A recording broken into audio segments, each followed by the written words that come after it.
Everyone treats summer like it owes you happiness. Long days, pool parties, your best life on a loop. So what does it mean when you feel worse?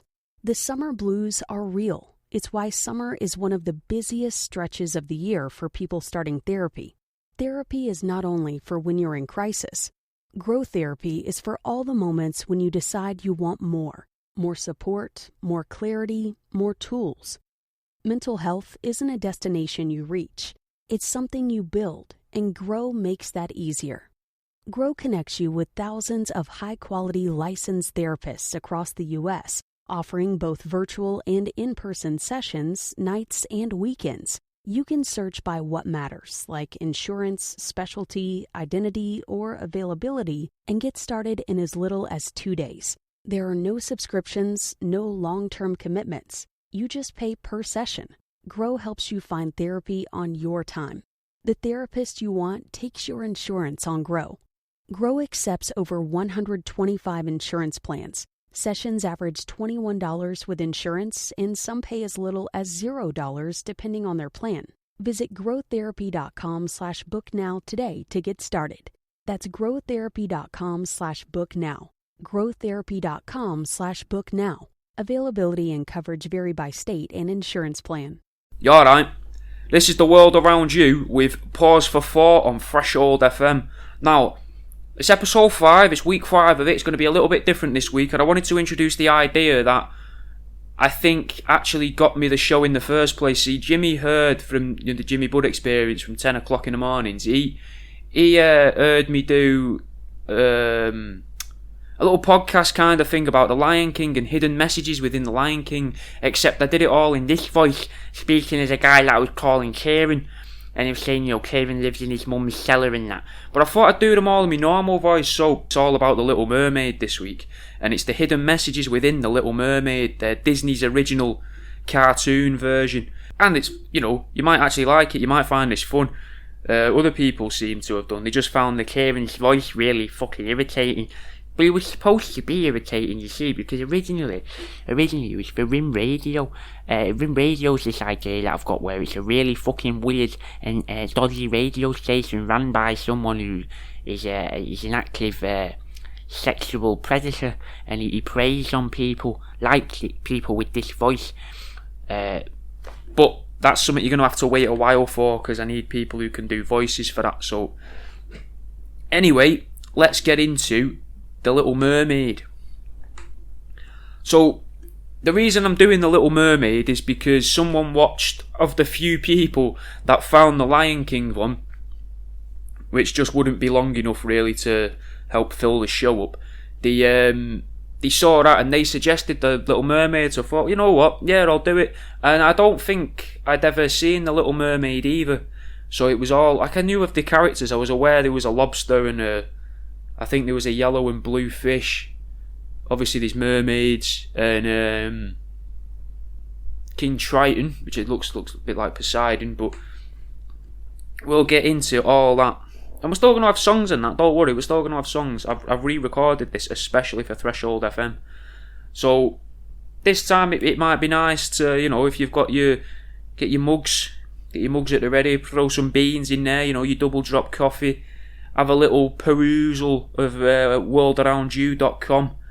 Get yourself, a little mystery box, or put together yourself a little bundle of things while you're listening to me and drinking your coffee, or just skin up and enjoy the next 55 minutes of what you're probably going to think is nonsense. But let's get into it. So we'll start with the opening scene. One of the first characters that we see is a guy with green skin, like a cartoon alien. I think he's shown to be being sick over the side of the ship, but I think it's odd that a quote-unquote green man is aboard a ship that looks like it's almost flying through the waves. The song being sang at the time as well also talks about a bottomless, almost like it goes on infinitely, never ending, like space does. A sailor talks of King Triton and the mer people. We're already onto hybrids, like alien hybrids here. Like, it was not last week I managed to go for 55 minutes before talking about them. This time we're not even 5 minutes in. Many believe that the Anunnaki created humans by mixing their DNA with the apes, and some believe it was by mixing it with the indigenous giants of the earth. But what if they first mixed their DNA with sea lions, or fish, or dolphins? Dolphins are pretty clever too, so it would make sense that both the dolphins and humans were created by some form of alien visitor. The first mer people that we see are swimming into a hole in a stone wall, and it leads to a castle, an underwater dwelling inside of the stone. Now, could this be a reference to Agartha, the Hollow Earth? Lights are shimmering, so we know that they've got access to electricity, or they've been able to farm bioluminescence from the anglerfish perhaps. Then we see more glowing. King Triton has a golden glowing trident. Now, in alien lore, gold was very valuable to the aliens, so it only makes sense that the remaining ruler of the underwater empire created by them would also hold gold in a high regard. It is then used to light a chandelier in the main hall, a room that is reminiscent of the room with the base of the tree from the Avatar movie. We know that gold is a great conductor, and we also know that gold is stockpiled all around the world. So could that be because it's got magical properties? Now, obviously the reason why the Anunnaki supposedly wanted the gold was so that they could turn it into ions and fire it into their atmosphere to stop their planet from burning up or being destroyed. Anyway, back to the Little Mermaid. King Triton, probably the son of the god Poseidon, has 7 daughters, which seems fitting for a godly character to have 7 children that he created, just like in the Judeo-Christian law, if you like, religions. The Judeo-Christian god created 7 days. It's also worth noting that the 7th child, Ariel, who's going to become the most prominent character in the film, she isn't present in the scene, which relates to the 7-day week, because the Christian god actually did nothing on the 7th day. He rested, so it's very fitting that the 7th daughter isn't taking part. But what's the significance of this? Is it to say, and on the 7th day they rested, the 7th, when you get to the 7th it doesn't matter? Because I know there's beliefs like with the Native Americans, they believe that we've gone through different worlds, like we're on the 3rd world, I think now, going towards the 4th, or we're on the 4th going towards the 5th. So does that mean when you get to the 7th it's over? Is that what the 7-day week is? Is it like that? Is it just, like, I can't remember in the Bible, but on what day did he create man? Because if they create man on that day, and that day is the same as the amount, the time, the world that some of the Native Americans believe that we're in, then that would show that on the 7th it's all ends, there's nothing, or it rests, or then it starts again. Don't know, just a little something off the top of my head there. Ariel and her fish friend Flounder are exploring a sunken ship, which can easily be seen as a USO, an unidentified submersible object. They're looking around the ship at technology that they don't recognise: a fork, a tobacco pipe. Could this be an indicator that somebody of inherited power discovered a crashed alien ship and pillaged it for technology? The fork is bent and made from a material they're unfamiliar with, so they'll never use it for its real purpose, just like how without guidance humans wouldn't be able to use alien technology without instruction. Maybe it could be a subtle way of showing how tobacco was introduced to people. Could tobacco be something brought here by aliens? I mean, it kills off humans and probably like dogs and cats and that, whilst also polluting the air. But what if for aliens though, it changes the air around them into something that can help them sustain life? Or perhaps burning tobacco is a method of terraforming the earth so that they can come here more indefinitely in the future. But think about it, imagine if cigarettes were invented so that like an alien species can smoke, just chain smoke, and that turns the air, the heat, the fire of burning the oxygen and the tobacco and everything together creates a chemical reaction which creates a gas that means that alien can still breathe in our atmosphere. It's a bit out there, innit? But, you know, fucking wait till we get further in. We're only on page 1 here. Ariel and Flounder are then chased by a shark, a vicious monster that seems to be protecting the crashed ship. But after a bit of a chase, the shark is stopped and seemingly captured by Ariel with an anchor. But the anchor fits around the neck of the shark a lot like a collar. Maybe the ancestors of the gods captured a quote-unquote guardian, either to train it, perform tests on it, or perhaps even clone it. We already know that hybridization has already been flouted in front of us in this movie, so I think it's a safe assumption that the mer people plan on improving their DNA with the shark's DNA. Could that be what happened? When spacecraft have fell to Earth, maybe scientists try to harvest the DNA of the creatures and assimilate it into a human or another test subject to try and create better fighters, advanced soldiers, or a stronger worker. The creation wouldn't be human, so it wouldn't be protected by human rights, I don't think, so it would be perfectly acceptable to use a creature in such a way. From a legal standpoint, I mean, morally it's still a bit up in the air and it's a living thing, you shouldn't really be messing with them and that, but... Anyway, Ariel then makes sure she gets to take her loot home, whilst the shark is left in the anchor. And I think that shark will die, won't he, if you can't move, if they're stuck still, I'm sure they die. So I think Ariel here has left this shark to die. Now that shows that the ancestors of the gods have no feelings towards lives outside of their own. Now it's fair to say that it's kind of lucky, innit, if you are born to gods, even to kings or queens or princes or princesses. That's quite lucky. And I suppose you could say, really, I mean, they say you've got a silver spoon in your mouth, but what if you've got a golden ticket? Which leads me on to my first song of the week, guys. This is Golden Ticket by Brass Tracks, Masego and Common. That was Common, Masego and Brass Tracks with Golden Ticket. It's alright, innit? I thought I'd go for some sort of cheerier songs, because some of the topics I've got planned for later episodes are going to get a bit dark, so I'm going to have some darker songs on there, so just a bit more fun this week with the music. Anyway, let's get back into it.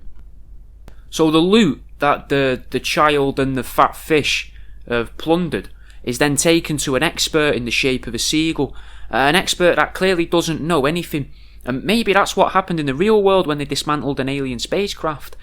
If someone got the opportunity to work with alien machinery and materials, they would never openly admit to someone that they've got no idea at all what the stuff does, because then they wouldn't be approached again and they would lose all credibility, and it must be hard to get credibility as a ufologist. It must be, it's got to be. There is credible ones, supposedly, but anyway, everyone wants to have a job, and everyone with a job wants and really needs to keep their job.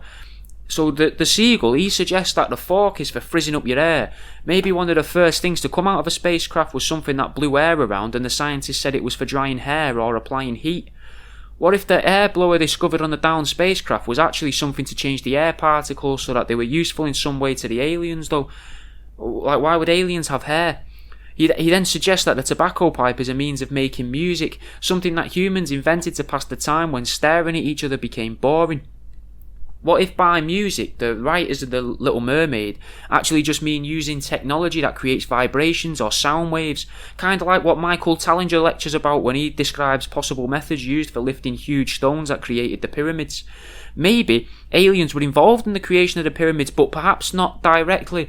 Maybe a so-called scientist worked out that an alien contraption could be used to lift things with vibrations. The seagull is kind of hinting that the music made people happier. Almost like it lifted their spirits. In the next scene, we see a couple of eels. Then we see from their point of view, like eel cam, and it looks like you are seeing Ariel and Flounder passing in front of you, passing in front of you, but passing in front of two separate moons, which then converge into one image. Could the DNA splicing facility be in the moon? After all, we are seeing the fish woman and the fish be blended into one succinct image. Then, the circle encasing Ariel and Flounder, the fish changes colour, and the voice says, "Yes." Almost as if something has worked just as they planned it to. And it is really important to remember that the moon does change colour. The moon can be orange, it can be kind of red, it can be kind of yellow, it could be whitish. It's worth remembering that is something spherical that changes colour. But that voice, that yes, comes from an obese octopus that is first shown with a white ring around her too, almost like she is trapped within a sphere. Maybe there is something evil trapped within the moon. She ridicules King Triton for celebrating with music rather than feasting on the lower life forms like the shrimp she devours, claiming that that's what she used to do when she resided there in the palace. What if that palace, though, is actually just Earth, like an allegory, is it? Is it a metaphor? The whole palace itself is just another way of showing the Earth, and the conch shell that she is sitting in at the very beginning of the scene, well, at the beginning of the scene transition, it is the moon. And the moon is really just a prison for something very evil, rather than a DNA splicing facility. I mean, it could be both. I mean, I'm guessing they do experiments in prisons all around the world, so why wouldn't they do experiments on a moon-based prison? But, I mean, it seems like it could be a subtle way of showing that whatever is imprisoned within the moon is unable to interact with the Earth, but can still control other beings and have them interact with the Earth on their behalf. Some people believe that there are interdimensional beings that operate in a similar way. Demon-like entities that can't interact with the Earth in any sensual way, but can make things or other people act on their behalf through possessions. Ariel is then told off by Triton and Sebastian for ruining their celebration, like it mattered massively to the king and to the crab. Now, perhaps this is a reference to a ritual that wards away the interdimensional beings by doing the celebration, which would cause a rise in positive emotions and therefore positive energy. Maybe that is enough to protect the underwater kingdom from evil, as compared to the octopus lady wanting to cause misery by eating its inhabitants. Ariel isn't allowed to go to the surface of the ocean in case she is seen by the humans. Now, this alludes to there being a secret kept from the so-called barbarian humans. The secret in this instance is quite literally the existence of merpeople. King Triton only found out about this because of Flounder talking and telling him all about it. Flounder talks way too much. It is the lesson here simply that you shouldn't tell your parents what it is you're planning to do, and to keep your secrets from your parents about meeting up with quote-unquote seagulls. Maybe the seagull in question, though, could be code for strangers. And we also learn that Ariel is 16, so when she's going out meeting with strange older men, of course the king is annoyed. Well, older seagulls, but still it talks and that, innit? The seagull could still probably try to have it off with her. Perhaps Triton's just worried for his offspring. But so long as the king doesn't find out about children secretly meeting with older inhabitants of the ocean, maybe that's okay. Maybe the secret being alluded to here is a network of paedophiles. Maybe the makers of the film are trying to say, look, the ruling class use their kids and they go off with these older people. Maybe, we don't know, do we? The creative mastermind, Sebastian the Lobster, is then tasked with observing Ariel and stopping her from going to the surface. Could that mean that all media and entertainment is created, or at least the media that is allowed to reach teenagers is actually a method of control, a means of stopping people from learning information that the leaders would rather they didn't know? Ariel then goes and removes a rock from in front of another rock. It almost looks like an underwater representation of the tomb Jesus was left in after he was crucified. Inside there is her secret collection of artifacts gathered from humans, or the downed ships, the USOs. This shows that there is technology out there that is hidden away, history that's been concealed behind stone. Perhaps the world has been this advanced for a very long time, and by telling people that during Jesus' time everything was made from stone and wood, it's a way of controlling the population. Ariel then bursts into song, explaining to the viewer how great hoarding stuff really is. This is a very, very clever message here, because this bit's just marketing, innit? A business that makes children's films and also sells memorabilia would definitely want to tell children that buying and collecting things is a great thing to do, and it'll make you happy, so happy that you're just going to burst into song. She lists a bunch of nonsensical items and says she wants more. Nothing is ever enough. Is the message of this scene purely to buy into capitalism? Possibly, but Ariel doesn't pay for any of this stuff. She finds it or steals it from dead humans, dependent on your perspective. She then starts using words like jumping, strolling and street. And I don't think that these are words that would be in the vocabulary of ocean-dwelling creatures of the deep. What if these sorts of films are created because, as children, interdimensional beings or aliens possess our bodies, and then when they watch these films from our bodies, they learn a lot about human culture? Now, maybe not all children are used as vessels for these creatures, so they make them seem like they're just nonsense and then little bits thrown in that the timeless creatures can learn from and pay attention to, whilst it's also entertaining the masses. This song could literally be teaching these newly possessed bodies how to use their legs and what legs are good for. If they didn't use their host bodies correctly, they'd be found out by the true humans and expose themselves to the true children around them, much like the paedophiles I was mentioning earlier. Ariel also mentions that wandering around under the sun, people are free. I find it weird that people would need to be told they are free. Surely if you have to remind people that they are free, then they aren't actually free and are in fact imprisoned. The truth is only made up of the things that you believe in it after all, so maybe this is a message for the human children, whilst also a little joke for whatever is actually inhabiting some of the kiddies' bodies to laugh at. Now, speaking of songs, let's have another song on. We'll have Self-Taught by Brother Ali. See what you think of this. Once again, this episode's brought to you by Fat Pete's Prints, which is a shop that's on Etsy, and I've gotten a couple of the bits from them, and they're alright. I got a moon magnet for me fridge, an eyeball magnet for me fridge. If you want real eyeballs, go to my website. Otherwise, if you want a picture of an eyeball on a magnet, go to Fat Pete's Prints on Etsy. I've also got a couple of the fake nanomagnets as well. I've got a lovely white grandma and a lovely Asian grandma as well. It's alright, it's nice. It's just nice to be able to pretend that someone else's nan's your nan, because my nan was never all that nice and my other one died when I was a kid. And if you're like me, maybe you want pictures of old women in your kitchen while you're making tea and that, and you can give them little voices in your head. Nice voices, man, not, stereotypical voices, just caring, considerate voices, where they're watching you in your kitchen do stuff. And it's just nice, innit, to have an old lady around the place. So go to Fat Pete's Prints on Etsy. There'll be a link underneath this, and there'll be a link on my Linktree as well. And they've got quite a bit of stuff now. They're always adding more as well. Seems to be branching out as well, away from anatomical drawings. There's a bit of everything. Apparently, they told me that the mug with the fat pets on has been quite popular, so I don't know if that's any good for you for someone for Christmas. Fat Pete's Prints. Go and have a look at what Chunky Pete's got for you. Anyway, I'll let you get back into the Little Mermaid, mate. That was Self-Taught by Brother Ali. And if you are listening at the time that this goes live and you're in the Discord, let me know. What do you think of the song choices and that? What do you think so far? Because I'll be there in the Discord, reading what you're saying. Let me know. Right, let's get back into it. Ariel wants to know what the people know, and she wishes to quiz them. This is quite literally an intelligent species looking to learn from the humans. More specifically, though, they want to know what we know. Could this be so that they can plan their assault? Maybe there's different types of intelligent life living on the Earth, and there are measures in place to stop them from meeting or conversing. Obviously, Ariel doesn't know what a fire is, even though she recognises it, which gives more credence to the idea that Ariel represents an ethereal being desiring the opportunity to interact with the physical plane.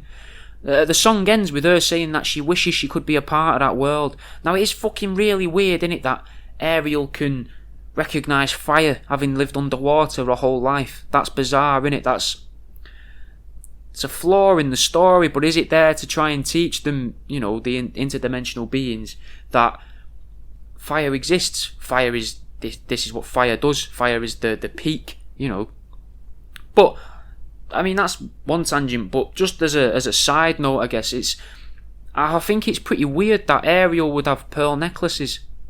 Not in the sense that, someone's ejaculated on her chest, and that's another weird reference, a paedophilic reference in this film. There's a 16-year-old girl with pearl necklaces, which a pearl necklace, for those of you that aren't aware, is when a man ejaculates onto anyone's chest, or like top half of their chest. Pearls are formed, though, inside of clams, so it seems bizarre to me that she would consider that a treasure, as clams would be all over the place in her world. Fireworks then lure the mermaid, chatty crustacean and a fat fish to the surface.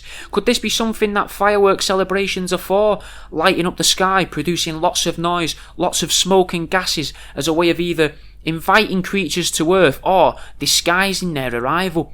Ariel then sees a load of men moving in almost synchronicity, whilst all wearing the same clothes, like clones almost, and she smiles whilst observing the humans. Could this be an indicator that the human race is some form of collective consciousness and can be seen as such to an independent observer?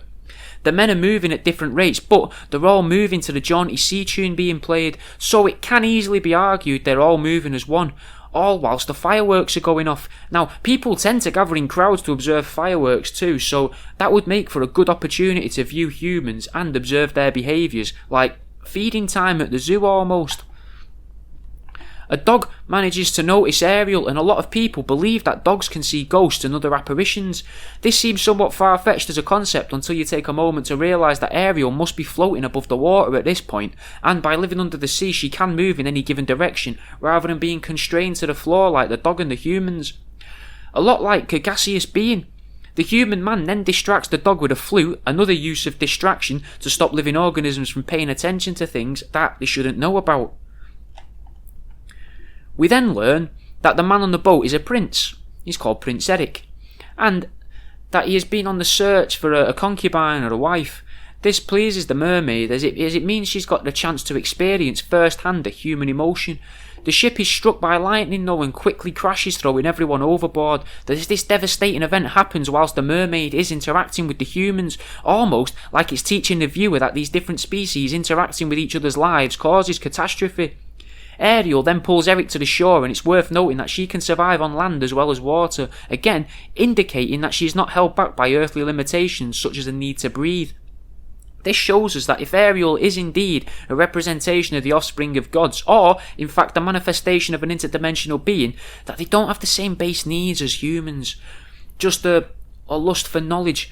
And from the way gods are documented throughout history and the way Ariel strokes his head, I'd say a general lust as well. Then Ariel starts to sing at him, and as Eric wakes up, Ariel is seen to have a glowing orange halo of sorts around her head. Could this be a nod to the idea of angels, or the archons? Could angels be aliens, and it's just how they're interpreted in holy books as to not cause fear? It's worth noting that the song seems to wake him up too, as if a certain vibration of frequency, as that's all that sounds are capable of reanimating people. But maybe not it's a case of it reanimating people. Maybe it's that it's literally just an awakening. He's waking up, and people keep saying, "Oh, are you woke? Are you woke? Oh, it's a mass awakening. It's an awakening. Everyone's coming round." What if that's what it is? What if there's interdimensional beings or aliens, and they're trying to cause us to wake up, almost, or whatever the equivalent of waking up would mean in the real world? Now, back into the film, though. Eric claims to have seen Ariel and that he was saved by her, to which his pompous handler says that he has swallowed too much seawater. In other words, his handler, this old man, is saying, that never happened, ignore it and repress it. Kinda like what people do with kids who say they see ghosts and that. The eels then reappear, and the fat octopus lady comments on how she plans to add Ariel to her garden, which seems to be a shriveled... Not the garden itself isn't shriveled, the garden's quite nice, but the whole garden's just filled with shriveled carcasses. Kinda like a serial killer's garden, innit? I can't remember the name of the guy that hid all them people under the patio, but pretty much like that really, except they got him a bit more on show. Anyway, the octopus seems happy that Ariel is lusting after a prince. A human prince at that. Princes are decided by being part of a bloodline. They inherit their position of authority, much like a king. Well, in fact, the same way that a king does, innit? Because they're just one step down from a king. And this would mean that the two kingdoms would become connected if the princess and prince were to get married, which would also mean the mer people would be exposed to the humans. Whilst being potentially good for trading, the mer people would also learn that the way that they've been using the technology, scavenged from the dead people, they've been using that in the wrong way. Were the humans to learn this though, then they could figure out that they're a lot more technologically advanced than the mer people. In this instance, the humans are the aliens and the mer people are real people. I know that gets a bit confusing, but just bear with us. If the aliens found out that we don't have the capacity to work out how to use their machinery and gadgets, they could easily trick us, or they could use our technology against us. For example, they could create something that seems to be for entertainment, but in reality, it's nothing more than a piece of surveillance equipment allowing the humans to learn about the mer people at an increased rate compared to how fast the mer people could acquire knowledge of the land-dwelling humans. Sebastian sings a song of how the creatures of the sea are enslaved on the surface. They're kept in bowls, or they end up getting eaten. What if this is a way of explaining that humans are enslaved, kept as pets, or simply eaten by the aliens? Then he lists all the fish and creatures saying they are happy playing instruments, happily distracted, ignoring what is happening to their enslaved brethren. Ariel and Flounder then take advantage of how everyone is distracted to be able to further their own ends, and they slip away undetected. Now, remembering what I said before about how creative people, in this scene it's Sebastian, the crabby conductor, are used to manipulate and control the masses, everyone is literally only paying attention to one thing, one activity, and that is allowing Ariel, the princess, the blood relative of the ruler of the oceans, to slip away and do whatever she wants, unchecked, unsupervised, and against the king's orders. I believe that this is teaching either the inhabitants of the child vessels and actual children as well, to be fair, to not pay attention to what the masses are doing and to use the distraction of life as a cover for personal gain. But at the same time, it's also teaching all the other kids to just go along with the crowd, respectively. After the song ends, Sebastian says someone should nail that girl's fins to the floor. Now, bit of a reach, but what if that's what gravity is? A metaphorical nail to the floor, keeping us where our keepers want us to stay. So gravity could be this thing that's been made and we can't see it. It's not tangible, we can't touch it, but we can feel the effects of it. Like if I drop my arm, it falls, but I can hold it out the way. So does that mean that gravity's not there because I'm choosing to go against gravity, but because we all believe in gravity, it keeps us to the ground? I don't know. Honestly, I'm not too sure. I'm not a scientist. I just look into this stuff in my spare time. And here's another nice little link. You've got this is a song here about Loose Time. And this is Loose Time by XL the Band, Swollen Members and Alpha Omega. That was Alpha Omega, XL the Band and Swollen Members with Loose Time. Right, getting back into the film. Ariel gets told off by King Triton for rescuing the human Eric from drowning, almost like there were rules to stop the two species from interacting with one another. Perhaps the interdimensional beings aren't allowed to affect the physical world, however, they might still do it against the gods or their leaders' better judgment. He even says that contact between the human world and the mer world is strictly forbidden, going on to get frustrated, saying, "Everybody knows that." Earlier, I mentioned that this seems like a how-to guide of using your new human vessel for the ethereal entities, and it seems more like that now. Like it's the ground rules for engagement which are being set out in the film, and for the minds residing though in the children. They're being reminded of the rules because they're timeless. They've already heard all this, but they might just need reminding. Triton even admits that all the humans are the same, which gives more credence to the collective consciousness concept from earlier too. Well, seeing as I've said how to, let's have it in the middle of the show rather than forced into the end. You don't want to be forcing anything into the end of anything, do you really? So, how? Right, jumping back into the film. The King of the Sea, after telling off Ariel, what he does then is he makes his trident glow, and it begins to fire laser beams around her lady cave, destroying everything it comes into contact with. It must be very hot on impact because there are a lot of bubbles. Ariel is seen to be too obsessed with the human world and needs to have her ties to it cut in order to keep her as his young mer person, to keep her as the Little Mermaid. The laser beam can destroy metal, paper and stone, so this is clearly technology that will be harnessed by the gods. The wonky ideals appear and begin to tempt Ariel, which seems very similar to the snake in the tale of Adam and Eve, offering the chance to make all of Ariel's dreams come true, saying that the sea witch has great powers. Could this be saying that the ruling classes have knowledge of magic and spells but choose not to use it on purpose? Sebastian literally describes the fat octopus Ursula as a demon or a monster. Many believe that demons tempt humans just for the fun of it, others do it just to gain power. This, coupled with how she was depicted to be trapped within that shell in her first scene, and her talking of how she used to reside in the palace, makes it seem like she wants power. It is teaching children that demons are out there, magic is out there, but it's all to be ignored and forgotten about, not something that children or the uninitiated should deal with. Ursula seems to reside in a cave, an illuminated stone fortress in the shape of an animal's gaping mouth. This is something that is shown in at least a couple of Disney films, almost like they're discussing the idea of what I think is known as sigil magic. I'm not very well informed on such matters, but my limited understanding is that if you assign characteristics to something you believe, and then you fully believe in it, like really invest in it, then that thing becomes that thing. It develops those characteristics. She's found an evil looking place to perform nefarious tasks from, like the base used by the supervillains, the Legion of Doom. Could this have simply been priming people to believe that evil people reside in caves on the outskirts of society? Now it's worth remembering that about 12 years later, the media started to tell everyone that Osama bin Laden was living inside a cave. Maybe this was made believable by using such subtle techniques as this in children's films. Ursula welcomes the mermaid in, saying to come in, as if it's rude to lurk in doorways. it's a bit of a long shot, but what if the stories of vampires come from dealings with ethereal beings? In this film portrayed by the mer people, so the ethereal beings are the mer people, but also the vampires now.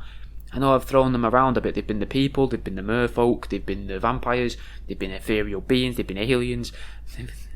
But anyway, they're trying to show the viewer, the new vampire, the vampiric entity that's dwelling inside the hollowed husk of a child, that they need to be invited into homes to be able to use their powers. Just before the door, Ariel is greeted by the shriveled worms that look like they've been drained of life. This is Ursula's garden that I mentioned earlier. What if she never invites those ones in and they get trapped in the doorway, losing their vitality, but never truly dying because they're incapable of death, forever stuck in the transition between existence and non-existence, or the ethereal plane and the physical plane? After all, a doorway is merely a literal representation of an access point from one place to another. Ursula offers to make Ariel, though, into a full human. Poor souls with no one else to turn to is how she refers to the mer people that she's tricked. What if the thing being trapped in the moon, or the evil entity that requires negative moods to feed rather than the positive energies, is trying to deplete the numbers of the currently reigning beings? Transforming them from merfolk to humans would limit the breeding opportunities of the merfolk, and considering Ursula seems to be part woman and part octopus, it seems fair to assume she isn't a mer person, so as far as we know, they've all been fish. This implies that there are multiple races of intelligent life forms vying for power. The reigning power in this film, the mer people, the oblivious humans, and the mysterious race of octomums plotting just out of sight. Does this mean that there are aliens, potentially physical aliens, lurking in the darkness of space, just out of reach of the Earth? It also adds to the idea that there is something waiting within the moon. Ursula claims she is able to use magic on the miserable, the lonely, and the depressed. There are beliefs of aliens that feed off of negative energy, and the way she talks of being able to use magic makes it seem like it works better, or she becomes stronger because of the collective misery in the air. Could she be a representation of the invisible reptilians that supposedly latch onto people's spines and suck the life energy from them? Is that why she has two snake-like accomplices called Flotsam and Jetsam, the eels? She clearly looks down on these mer people as she labels them as pathetic, then calls them poor unfortunate souls. Could it be that Ursula is more a representation of industry, making money off of the misery of people? The more depressed merfolk, the more magic she performs, the more powerful she becomes. In the real world, the more depressed people there are, the more money is made by the pharmaceutical industry, and that means more powerful people in the way of the owners and the board members of those businesses. She sings about how some of her customers have been unable to pay a price, which sounds like when people say making a deal with the devil. She then keeps their souls as pets in a garden. The deal is that Ariel has to get the kiss of true love from Eric the human within 3 sunsets, and then she can remain a human. The 3-day deal, again, is likened to a Bible story, Jesus returning from the dead. Maybe Jesus had a challenge he had to complete before he could re-enter heaven. Perhaps Jesus was an alien. We already know he was the Son of God, but was birthed by a human woman. Jesus was God in human form, so maybe he had to achieve something in this time, in the 3 days. Well, I mean, we'll never know if he completed it, but I'd hazard a guess at him failing to complete the entire challenge, as he managed to return to his realm. But I can't imagine a human thriving in their realm, just like how a mermaid couldn't properly function on dry land. If Ariel fails, however, then she becomes the property of the Sea Witch. Perhaps this happens to celebrities. They may have been sold their dreams, all of their earthly desires in return for their souls. Maybe this is how the conniving evil aliens plan to overpower the residing protective aliens of whom choose to follow the rules set out that Trident keeps speaking of in regards to not communicating with the humans. Once these real-world dark arts practicing chubby octopuses have had enough pawns in place, they'll make their move on conquering the Earth. Perhaps the idea of love and true love is a fallacy, a concept sold to us to make us think that it's the best feeling in the world, the only way to truly achieve fulfillment. Ursula acts like the only 2 options in her life for Ariel are to either know a family or to have a lover. One of the most excruciating things for a person to feel is loss. Heartbreak can cause a lot of people to become depressed, especially when they're younger, so by encouraging a lot of kids to dream of falling in love with the perfect person, they're setting themselves up to be able to harvest a lot of negative energy in the long run. She demands the mermaid's voice, another example of a demon trying to get access to physical properties to be able to cause effects in the physical realm. The demons have no way of truly communicating in our world, so by using people or the other vessels, they can make things happen or potentially help themselves to get more power. Imagine if one of these evil witches owned the voice of a musician or an actor, forcing them to say what they need them to say to build the narrative that helps them assume power or assimilate power. It seems far-fetched, but imagine if a politician's voice could be bought by a company, for example, to allow that company to have power over that person and the decisions that they'll later make. It's also telling girls specifically to stay quiet and not gossip around men, like literally it says this, deeming them boring, telling her to use body language and her good looks, again literally saying this.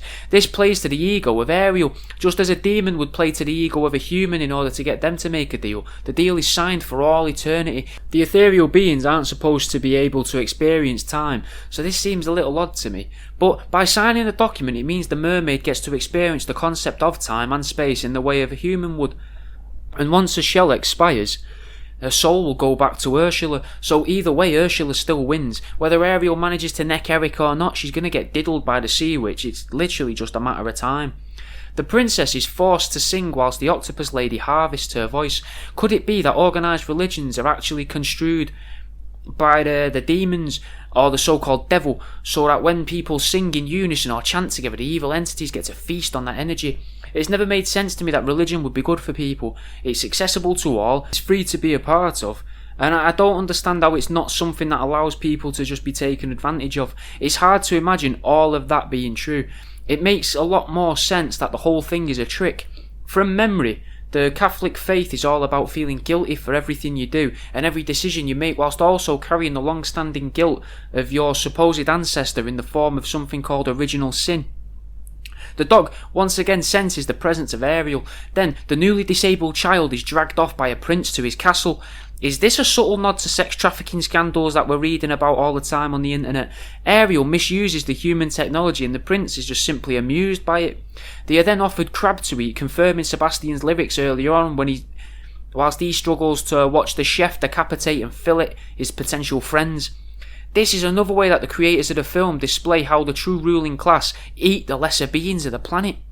It could be metaphorical, saying that the ruling classes are only able to eat because they have the lesser rungs of society working and allowing them to eat, but it's probably not that deep. It is most likely just a delicate way of showing how the powers that be consume the flesh of other beings. The dynamics have now shifted though, and the humans are now the aliens and the fish are the humans. After all, the people of Triton and the fish lived beneath the surface of the water, and if God parted the water when he developed the earth, then by those standards the humans are living in the heavens, making them the gods in regards to the fish, or more likely the aliens. Not many ingredients get mentioned, but salt gets mentioned, and it could be argued that salt is a part of the earth itself. It's just dust of rocks that we rub onto our food, and if you're a cunt you rub it into people's cuts. It's also a potential cause for heart conditions, so could this be a way of the previously mentioned big industries finding a way to teach children to cover their food in salt so that they can reap the financial rewards in the future of heart disease? The chef displays inhuman strength by cleaving the floor in a cupboard in half whilst chasing Sebastian the crab, which could show that the humans in this film are actually the aliens. No regular human could do that. Speaking of which, earlier in the film when Eric said the word lightning, it caused lightning to strike and a hurricane to form, showing that these humans have the potential to control the weather.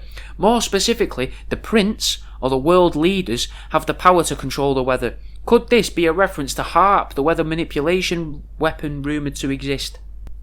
Triton asks himself, what have I done? In regards to shunning Ariel.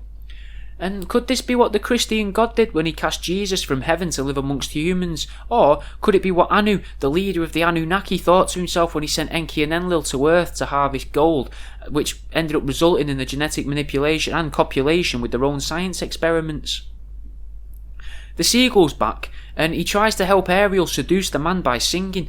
This is another way the film shows how people are manipulated by music and vibrations to make them act in a certain way, this time to force them to kiss, which could be seen by more adult eyes as forcing people to breed. Sebastian and the marshland creatures begin to manipulate the prince into kissing the newly transformed mermaid mute. He even tells him her name. This shows how ethereal entities are able to influence the world around us. You just have to listen for their words and look for their messages. The song literally says, you have to listen to what the music say.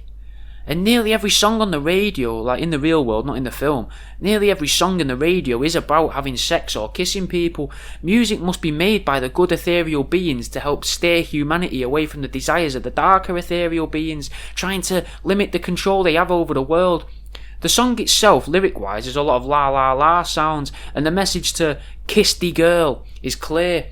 I feel that I feel that way when I listen to a lot of songs on the radio. Certain lyrics seem very clear and crisp on the radio, and other parts you just zone out to. Yet if you listen to these songs on a streaming service or from a CD, that doesn't seem to happen as much. And why is that?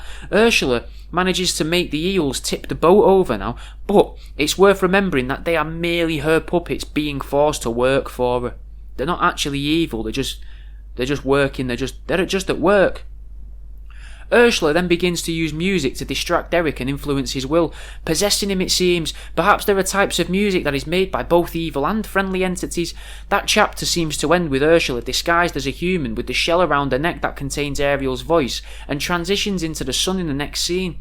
This is at least the second time that a container has transitioned into a celestial object. Perhaps the sun itself is also a prison, or is actually the living organism that feeds the earth, so that it can then harvest the earth. After all, everything on the earth is produced from sunlight in one way or another. Now, what if Ariel and her sea life are they're literal emotion? The energy flowing all around the universe, yet to experience that emotion, to see what it actually does, she becomes a human, and that's why her tear drops into the ocean. Maybe I was wrong about the merpeople and the fish, as Flounder has shown fear all the way through the film, and towards the end now the fat fish is crying. Maybe they only get the chance to experience emotion as and when it's caused by others, rather than through their own volition. Like, they can't just watch a film and it makes them sadder out. They have to sort of vicariously take on other people's emotions. Is that the word? Ursula's latest puppet talks using Ariel's voice. Now, Ursula is using her pawns to gain control of the sea by using the princess to get leverage over the Sea King. It shows how the animals of Earth come together to defeat the evil Sea Witch. It could be seen that the animals are the true inhabitants of the Earth, and merpeople live peacefully alongside them. Just as Eric lives with his dog as what appears to be equals, yet the Sea Witch uses animals, the eels, and uses merpeople and humans alike. Maybe it's this treachery that will unite the animals, mythical humanoid creatures, and the humans. After all, humans were created by the splicing of naturally occurring ape DNA and the DNA of the alien visitors, so it's fair to assume that the merfolk are just the splicing of fish DNA and alien DNA, meaning that they're also kind of an indigenous species to the earth, as they were created there and they don't belong anywhere else, just like we don't. I suppose the Sea Witch is also a hybrid, but no other hybrid seems to exist that's half person, half octopus. I mean, it does in ancient scripture, maybe not half octopus, but there's always depictions of half human, half animal creatures, gods. But maybe there's no part of Ursula that's human at all. Maybe Ursula is purely just this other creature, and that's why the animals are all willing to fight together against her. The shell imprisoning the voice of Ariel is shattered and the curse gets lifted. The contract is then made from the same material as the trident of Triton, and it can't be damaged by it. Triton then signs his soul over to Ursula, meaning she now has control of the seas. The entire realm is hers, and she can ignore the rules laid down by whoever made them in the first place in regards to the interactions of the earth and the ethereal. Ursula shows that she is a literal god. It shows that all this race of monsters needs is that little bit of leverage, and they'll be able to achieve their goal. But then the human quickly defeats the octopus using a physical item, the tip of a boat, showing that because of the lack of knowledge of the physical plane, the ethereal beings can always be defeated. The prince bows to the king of the oceans underneath a rainbow, and the rainbow must be significant in one way or another. Perhaps it's a visual representation of the link between worlds. It has been in the past, as far as I'm aware, and I don't know a lot about it, as I've said before, about Norse mythology, but the rainbow seems to play a significant part in that. It seems to me that the whole meaning, though, and story behind the film is how bureaucracy destroys the natural order. I'd maybe even go as far to say bureaucracy and red tape is the very thing that removed the use of magic from the known universe. The use of soul-binding legalities nearly toppled an entire empire in this film. Anyway, that's what I get from The Little Mermaid. And like I said at the start, it's not a film I don't think I've ever watched before. And it was interesting to see what would happen in it. I mean, there wasn't really much action until the end. I wish the fight scene at the end was a bit more visual, a bit more went on in it. But all in all, I don't really think it's a particularly good film. This isn't a reviewing thing, but I wouldn't bother to watch it. I've told you everything that happens in it. And the messages in there are a little bit all over the place, but here's another song. This is Shotty Horror with Wish You Well. You've been listening to The World Around You with Pause for Thought on Threshold FM. I'll see you in a bit.